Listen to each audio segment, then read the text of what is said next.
Hi, my name is Ryan Lane, and welcome to my review channel. So, for today's movie, I will be reviewing Mission Impossible Dead Reckoning Part 1, written and directed by Christopher McQuarrie and starring Tom Cruise, because, he's kind of made his life to star in these movies. Also, Ving Rhames, Simon Pegg, Rebecca Ferguson, and Hayley Atwell. So, sometime after the events of the last entry, Mission Impossible Fallout, Ethan Hunt now has a new enemy, simply called the Entity, a sentient computer program with nearly limitless reach into every computer system in the planet and the power to make the distinction between reality and fiction completely irrelevant. And so, as always, Hunt will go rogue alongside his fellow IMF team members, Luther and Benji, played once again by Ving Rhames and Simon Pegg, respectively, in order to prevent nefarious agents like Gabriel, played by Esai Morales, from acquiring it and unleashing havoc upon the world. So the performances are once again solid as per usual. Tom Cruise is great as Ethan Hunt, and his performance helps further illuminate why he does what he does and just whose side he's on, as always, which he, as he says at one point in the movie, he's always had the same side from the very beginning.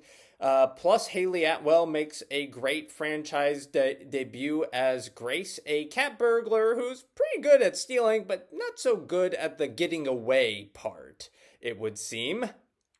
Esai Morales also makes for a solid villain as Gabriel, a soft-spoken yet ruthless villain out to torture Ethan Hunt both physically and mentally. Ving Rhames and Simon Pegg and Rebecca Ferguson, they all make solid performances as per usual, and also a long-awaited cast member all the way from the original movie, the actor who played Henry Kittredge. He is back, and he is pretty solid as a CIA agent who has nefarious desires and for the entity, yet is fiercely loyal towards the agents under his command. So the writing is at its most prescient in the franchise, as the heralding of AI as an enemy provides the writers with new ways to help shake up the Mission Impossible formula. Hunt and his team have to learn how to grapple with an enemy that makes a mockery of their typical tricks and can predict almost every action they take. Plus, the writing also provides some interesting insight into Ethan Hunt's past and helps deepen the IMF lore and how they recruit new members. The recruitment aspect is especially well dramatized through Grace's character and the arc she takes from petty cat thief to full-blown member of Ethan Hunt's team. However, the writing does have some problems. The film's plot can get so convoluted at points that it requires lengthy scenes in which characters will sit down and sort of like help talk about their plans in a desperate bid to help keep the audience clued in on what's going on.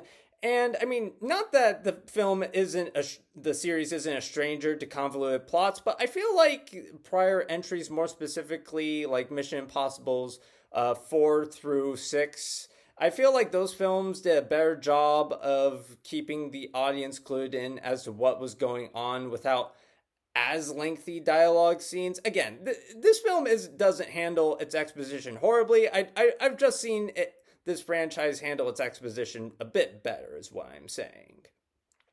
Plus, there are some revelations in the third act that can be kind of a bit confusing if you aren't paying eagle-eyed attention. Again, not horrible, just a bit more confusing than usual for this franchise.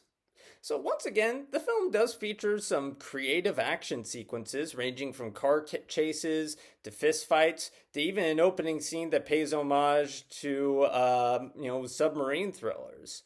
Dead Reckoning Part 1 even manages to breathe new life into what would be otherwise familiar action set pieces, ranging from a Metal Gear Solid 5 The Phantom Pain inspired set piece in the desert to a creative tag team driving effort during a car chase set in Rome. Eat your heart out, Fast 10. Thank you very much. That's how you do an action scene in Rome.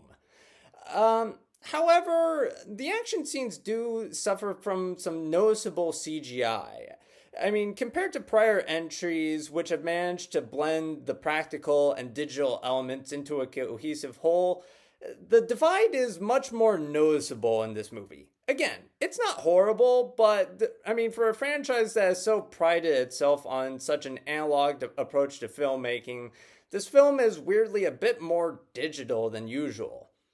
Granted, this might have been due to the fact that this film was like one of the first COVID produced blockbusters. Like, this film was the first to have permission to shoot and everything, hence the infamous Tom Cruise rant. But again, it's still, there are still some COVID produced blockbusters that I feel like managed to handle their CGI elements better, a la, say, The Batman, which was like barely a quarter finished before COVID hit.